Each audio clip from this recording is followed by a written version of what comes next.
రేణి మీద power point presentation పెట్టి అనేక సార్లు ప్రభుత్వాన్ని హెచ్చరించినాం. థర్మల్ విద్యుత్ కేంద్రాల్లో వారం రోజులకు సరిపడే బొగ్గు నిల్వలు కూడా లేవు. ఒకవైపు ఏమో మీరు బొగ్గు స్టాక్ ఉంది, 40 లక్షల మెట్రిక్ టన్నుల బొగ్గు స్టాక్ ఉందని చెప్తారు.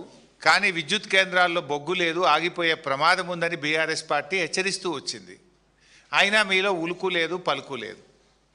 ఇవాళ ప్రతిపక్షంగా మేము మిమ్మల్ని నిద్రలేపినా కూడా మీ నిర్లక్ష్యం వల్ల ఇవాళ రాష్ట్ర ప్రజలకు, రైతాంగానికి శాపంగా మారింది. వీళ్ళ తీరు వల్ల ఇవాళ రాష్ట్రంలో అనేక థర్మల్ విద్యుత్ కేంద్రాల్లో ఇవాళ విద్యుత్ ఉత్పత్తి నిలిచిపోయిన పరిస్థితి ఉంది. ఇది నేను మాటల్లో చెప్పడం లేదు, ఆధారాలతో మాట్లాడుతూ ఉన్నా. ఇవాళ రాష్ట్రంలో కొత్తగూడెం కానీ, కాకతీయ, భద్రాద్రి, యాదాద్రి అన్ని పవర్ స్టేషన్లో, థర్మల్ పవర్ స్టేషన్స్లో ఈరోజు కూడా 6 నుంచి 7 రోజులకు మించి స్టాక్ లేదు. ఇవాళ యాదాద్రి థర్మల్ పవర్ స్టేషన్లో 2 యూనిట్లు మూతపడ్డాయి బొగ్గు లేక. యూనిట్ నెంబర్ 1, యూనిట్ నెంబర్ 4 అంటే 1600 మెగావాట్ల విద్యుత్ ఉత్పత్తి బొగ్గు లేకపోవడం వల్ల యాదాద్రి థర్మల్ పవర్ ప్లాంట్లో విద్యుత్ ఉత్పత్తి నిలిచిపోయింది. భద్రాద్రి థర్మల్ పవర్ ప్లాంట్లో 270 మెగావాట్ల పవర్ ప్లాంట్లో విద్యుత్ ఉత్పత్తి నిలిచిపోయింది. అంటే బొగ్గు కొరత వల్ల కొంత, నిర్వహణ వైఫల్యం వల్ల కొంత, ఇవాళ రాష్ట్రంలో విద్యుత్ ఉత్పత్తి ఆగిపోయి అప్రకటిత కోతలకు నిలయంగా ఈరోజు తెలంగాణ మారింది. మొత్తం నిజంగా ఈరోజు అసలు విద్యుత్ కోత ఎందుకు ఉండాలండి? ఇదేం సీజన్ కాదు, ఎండాకాలం అంతకంటే కాదు. వాస్తవానికి లోడ్ కూడా హార్డ్లీ 15,000 మెగావాట్లు ఉంది. మన రాష్ట్రంలో చూస్తే మన 7,000 మెగావాట్లు థర్మల్ విద్యుత్తు స్థాపిత సామర్థ్యము, 5,000 మెగావాట్లు సోలార్ సామర్థ్యము, మరో 3-4 మెగావాట్లు 3-4 వేల మెగావాట్లు సెంట్రల్ గవర్నమెంట్ నుంచి కూడా మనకు వస్తుంది. సరిపడా విద్యుత్ సామర్థ్యం కలిగి ఉన్న తెలంగాణ. కానీ మీ నేరపూరిత నిర్లక్ష్యం వల్ల, బొగ్గు నిల్వలు లేకపోవడం వల్ల, నిర్వహణ వైఫల్యం వల్ల ఇవాళ కరెంటు ఉత్పత్తి జరగడం లేదు. ఉదాహరణకు నిన్నటి మీరు చూస్తే 14వ తేదీ తెలంగాణ థర్మల్ విద్యుత్తు స్థాపిత సామర్థ్యం 7,180 మెగావాట్లు. నిన్న ఎంత కరెంటు ఉత్పత్తి అయిందంటే 3,190 మెగావాట్లు. ఎంత అన్యాయం చూడండి. స్టేషన్ వైజ్ కూడా పెట్టాం మీకు. మన కెపాసిటీ ఉంది తెలంగాణకు 7,180 మెగావాట్ల విద్యుత్ ఉత్పత్తి చేసే సామర్థ్యం తెలంగాణ రాష్ట్రానికి ఉంది. ఇది గౌరవ కేసీఆర్ గారు, బీఆర్ఎస్ ప్రభుత్వం చేసిన కృషి. 4,000 మెగావాట్లు యాదాద్రి చేసినాము, అక్కడ భద్రాద్రి చేసినాము. కానీ మేము కట్నీళ్ళు పెట్టిన పోయేలే ఇచ్చిపోతే నడపశాతకానికి గవర్నమెంట్ ఏంది? ఇది నిన్నటిది. This is not my figure, ఇది ఆన్లైన్ ఫిగర్. నిన్న 7,180 మెగావాట్ల సామర్థ్యం తెలంగాణకు ఉంటే వీళ్ళు ఉత్పత్తి చేసింది 3,190 మెగావాట్లు. అంటే మీరు సగం కూడా చేస్తలేరు. అంటే ఇలా మన రాష్ట్రానికి ఉన్నటువంటి సామర్థ్యంలో 44% ఉత్పత్తి చేస్తున్నారు, 66% మూతపడేసింది మీరు. అంటే రాష్ట్రానికి ఉన్న కెపాసిటీని కూడా విద్యుత్ ఉత్పత్తి చేయక అప్రకటిత కోతలు పెడతా ఉన్నారు. ఎప్పుడు పడితే అప్పుడే కరెంటు పోతూ ఉంది. ఇవాళ రైతులు రోడ్ల మీదకి వచ్చారు. 11 జిల్లాలలో సబ్స్టేషన్ల ముందు ధర్నాలు చేసింది ఇవాళ రైతులు, మా కరెంటు సరిపోవడం లేదు అని. బొగ్గు సరఫరాలో వైఫల్యము, నిర్వహణలో వైఫల్యము, బొగ్గులో స్కాము, పవర్లో స్కాము, శాండ్లో స్కాము, ల్యాండ్లో స్కాము, అంతా స్కాములమయం. అసలు ఈ రాష్ట్రం మీద సోయే లేదు, మీకు బాధ్యతనే లేదు. మీకు మీ నిర్లక్ష్యం వల్లనే ఈరోజు విద్యుత్ ఉత్పత్తిలో ఇబ్బందులు వచ్చినాయి, సరఫరా తగ్గింది. అందుకే రాష్ట్ర వ్యాప్తంగా ఈరోజు కరెంటు కోతలు జరుగుతూ ఉన్నాయి. ఇలా పరిస్థితి ఏంది? ఒకవైపు వర్షాలు పట్టలేవు, ఎలినినో వస్తుందని 3 నెలల కిందనే ప్రపంచం చెప్పింది, కేంద్ర ప్రభుత్వం చెప్పింది, శాస్త్రవేత్తలు అందరూ కూడా చెప్తున్నారు. మరి మీ ముందస్తు ప్రణాళిక ఉండొద్దా? మీకు ముందు జాగ్రత్త చర్యలు ఉండొద్దా? ఇలా రిజర్వాయర్లలో నీటి నిల్వ సామర్థ్యం 33% ఉంది తెలంగాణలో, దేశంలోనే అతి తక్కువ. హైడల్ పవర్ ఉత్పత్తి చేద్దామంటే నీళ్లు లేవు, థర్మల్ పవర్ ఉత్పత్తి చేద్దామంటే బొగ్గు లేదు. అంటే అసలు ఏం చేస్తున్నారు మీరు? గవర్నమెంట్ నడిపే వాళ్ళకు ఇలా మరి నీళ్లు లేవు, హైడల్ పవర్ ఉండదు ఈసారి, మరి కనీసం థర్మల్ పవర్ అన్న 100% ఉత్పత్తి చేయాలి, దానికి బొగ్గు నిల్వలు స్టాక్ పెట్టుకోవాలి అనే సోయి చేయాల్సిన బాధ్యత లేదా? బొగ్గు మంత్రి విద్యుత్ మంత్రి రెండు బట్టిగారే కదా. ఆనాడు కేసీఆర్ గారు ఉదయం లేవగానే ఖచ్చితంగా రాష్ట్రంలో కరెంటు సరఫరా మీద 5 నిమిషాలు రివ్యూ చేసినాకనే ఆయన దినచర్య ఆ రోజు ప్రారంభమయ్యేది. కానీ ఈ ముఖ్యమంత్రికి ఉప ముఖ్యమంత్రికి కనీస సోయి కూడా లేకుండా పోయింది. అందుకే ఇలా ఎడాపెడా కోతలు. పేరుకే మాది కాంగ్రెస్ పార్టీ పేటెంట్ అంటారు. నిజంగా 24 గంటల విద్యుత్తు రైతులకు ఎక్కడన్నా వస్తుందా?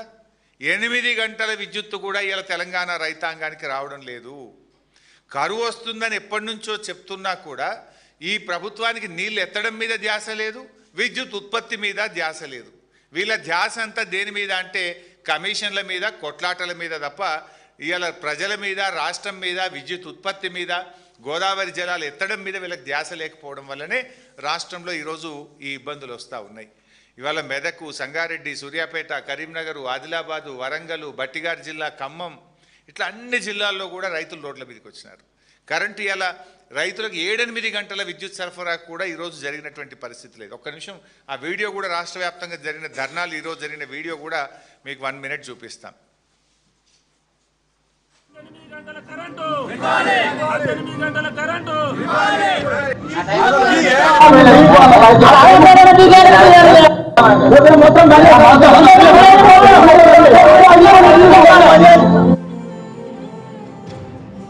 ఇవాళ డేలో కూడా అసలు 6 గంటలు కూడా రావడం లేదు. ఎందుకంటే ప్రతిరోజు ఆ విద్యుత్ అధికారులు అడిగితే ఇవాళ మెయింటెనెన్స్ ఉందన్నాడు, లేకపోతే సబ్స్టేషన్లో రిపేర్ చేస్తున్నాం, ఇది చేస్తున్నాం, వారం రోజుల నుంచి ఇదే వాళ్ళు చెప్తా ఉన్నారు. కానీ ఇవాళ కనీసం 6 గంటల కరెంటు కూడా దిక్కు లేదు ఇవాళ ఈ ప్రభుత్వంలో. మరి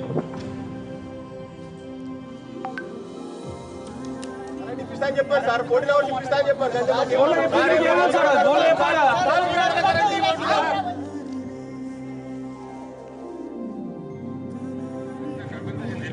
ఇప్పుడు బాధ్యులు మీరే కదా సార్. ఇప్పుడు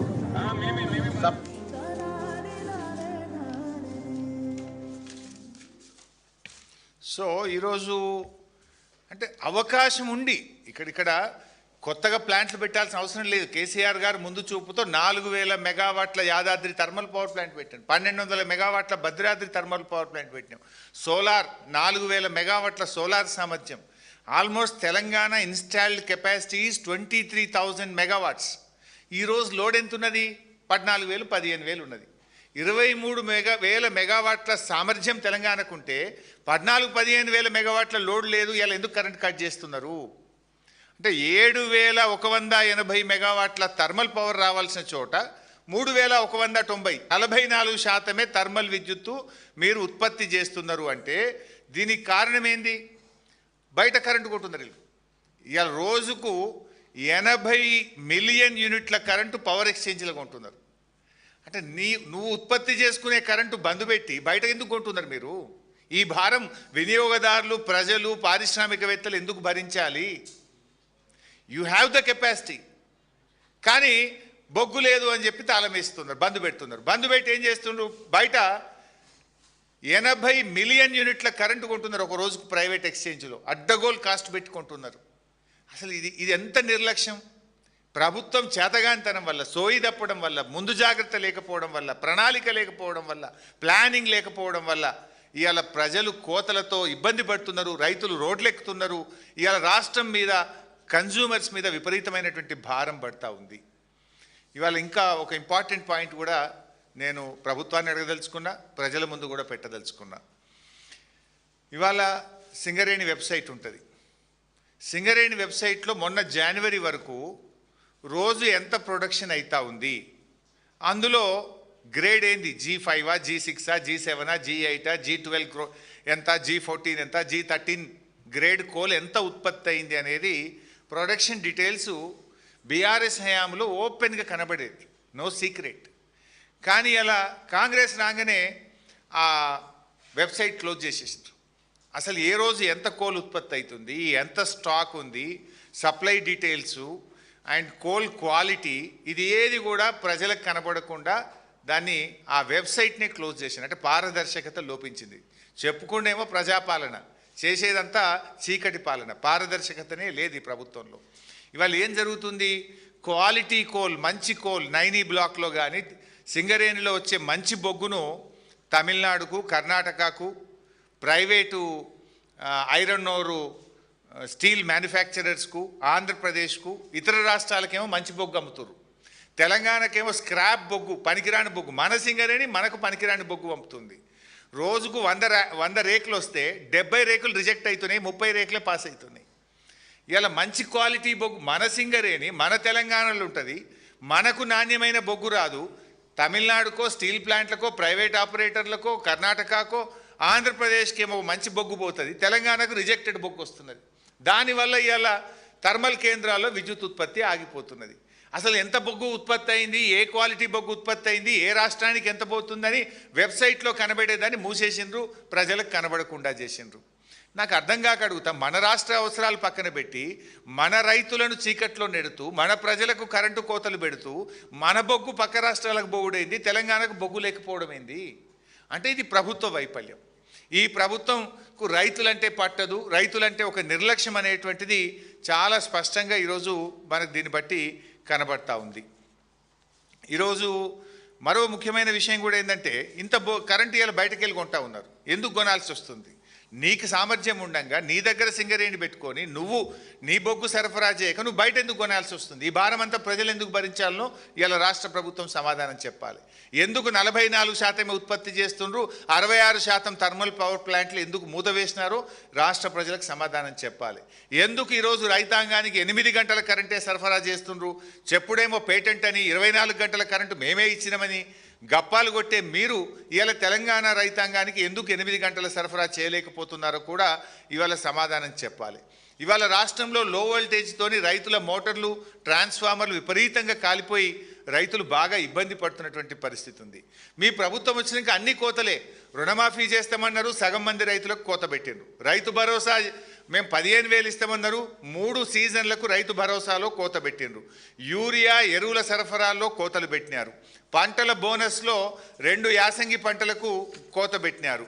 ఇలా వ్యవసాయానికి 24 గంటల కరెంట్ ఇచ్చేది ఉంటే ఇలా 12 నుంచి 16 గంటలు కోత పెట్టి రైతులకు 8 గంటల కరెంట్ ఇస్తున్నారు. కరెంటులో కూడా కోత పెట్టిండ్రు.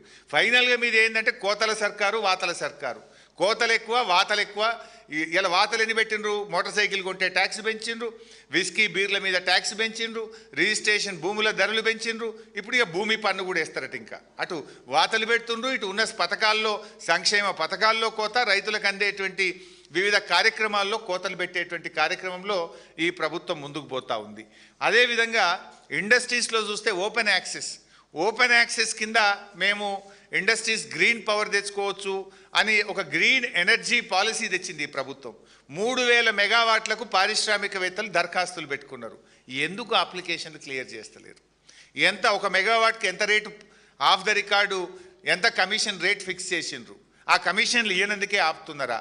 గ్రీన్ ఎనర్జీ పాలసీ తెచ్చి పారిశ్రామికవేత్తలు ఓపెన్ యాక్సెస్కు దరఖాస్తులు పెడితే ఎందుకు ఈరోజు వరకు ఆ దరఖాస్తులు క్లియర్ చేస్తలేరు? ఆ దరఖాస్తులు క్లియర్ చేయడానికి విధి విధానాలు ఏంటి? ఫస్ట్ కమ్ ఫస్ట్ చేస్తారా? ఏ పాలసీలో చేస్తారు? ఎందుకు చేయడం లేదు? ఒకవేళ ఓపెన్ యాక్సెస్లో ఈ 3,000 మెగావాట్ల ఇండస్ట్రీస్కి ఇచ్చుంటే ఇలా లోడ్ తగ్గుతుండే కదా.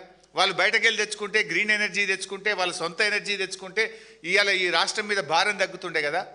1 సంవత్సరం నుంచి అప్లికేషన్లు పెండింగ్లో పెట్టి కమిషన్ల కోసం కక్కుర్తుబడి ఇవాళ గ్రీన్ ఎనర్జీ పాలసీని ఆపినరు. ఓపెన్ యాక్సెస్ పాలసీ కింద పారిశ్రామికవేత్తలకు కూడా ఇవ్వకుండా ఆపుకొని పెట్టుకున్నారు. ఇవాళ ఫైనల్గా మా డిమాండ్ ఒకటే, థర్మల్ విద్యుత్తును పూర్తి స్థాయిలో ఉత్పత్తి చేయండి. నాణ్యమైన బొగ్గు సరఫరాను సింగరేణి నుంచి యుద్ధ ప్రాతిపదికన థర్మల్ ప్లాంట్లకు చేయండి. రాష్ట్రంలో రైతాంగానికి ఇప్పటికే మీరు కాళేశ్వరం నీళ్ళెత్తక అటు కరువు కోరల్లో చిక్కుకున్న రైతులకు నాణ్యమైన 24 గంటల విద్యుత్ సరఫరా చేయాలని, రైతాంగాన్ని ఆదుకోవాలని రైతుల పక్షాన బీఆర్ఎస్ పార్టీ డిమాండ్ చేస్తుంది. కరెంటు సరఫరాలో ప్రభుత్వం వెంటనే చర్యలు తీసుకోకపోతే రైతుల పక్షాన బీఆర్ఎస్ పార్టీ పెద్ద ఎత్తున పోరాటానికి శ్రీకారం చుడుతుందని ఈ ప్రభుత్వాన్ని హెచ్చరిస్తున్నాం. Thank you.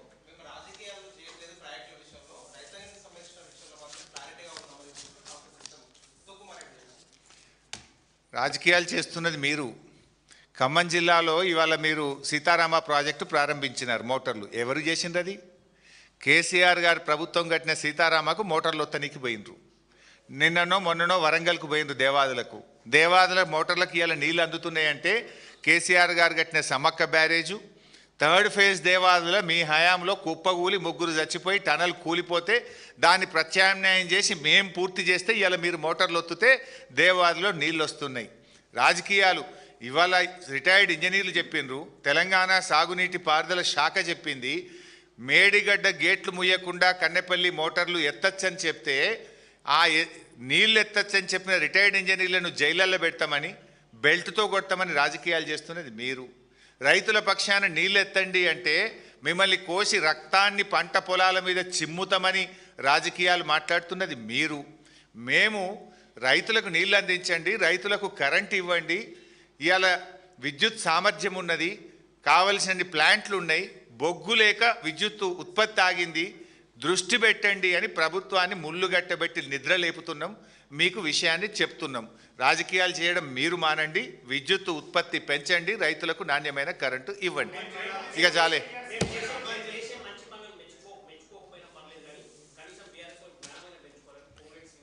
చేసిన మంచి పని లేదండి. 2 పంటలకు బోనస్ ఎగ్గొట్టుడు మంచి పనా? మీరు చేసిన మంచి పని రుణమాఫీ కోసం 35,000 కోట్లు పెట్టామని బడ్జెట్లో అసెంబ్లీలో చెప్పి 18,000 కోట్లు చేసి మిగతా 18,000 కోట్లు ఎగ్గొట్టడం మీరు చేసిన మంచి పనా?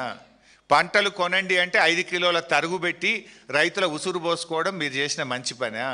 మీరు చేసిన మంచి పని 24 గంటల కరెంటు కేసీఆర్ గారు ఇస్తే 8 గంటల కరెంటు కూడా రైతులకు ఇవ్వకపోవడం అనేది మీరు చేసిన మంచి పనా? 3 పంటలకు రైతు బంధు ఎగ్గొట్టడం మీరు చేసిన మంచి పనా? భూముల ధరలు పెంచి ఇవాళ రిజిస్ట్రేషన్ ఛార్జీలు పెంచడం మీరు చేసిన మంచి పనా? మద్యం మీద ఆర్టీఏ ట్యాక్సులు పెంచి ప్రజల మీద భారం వేయడం మీరు చేసిన మంచి పనా? అవ్వాతాతలకు 4,000 పెన్షన్ గెలిచిన మొదటి నెలలో ఇస్తామని 31 నెలలైనా అవ్వాతాతలకు పెన్షన్ ఇవ్వకపోవడం మీరు చేసిన మంచి పనా? మీరు చేసిన మంచి పనులు ఏమన్నా ఉన్నాయంటే స్కాములు తప్ప మీరు చేసిన నిజమైన మంచి పనులు ఏం లేవు. మీ పాలనలో ఉన్న స్కాములే తప్ప మంచి పనులు లేవు. Thank you.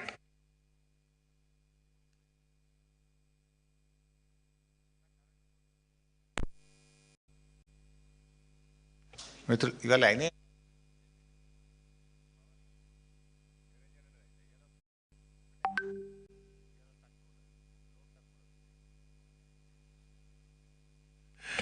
మిత్రులందరికీ నమస్కారం.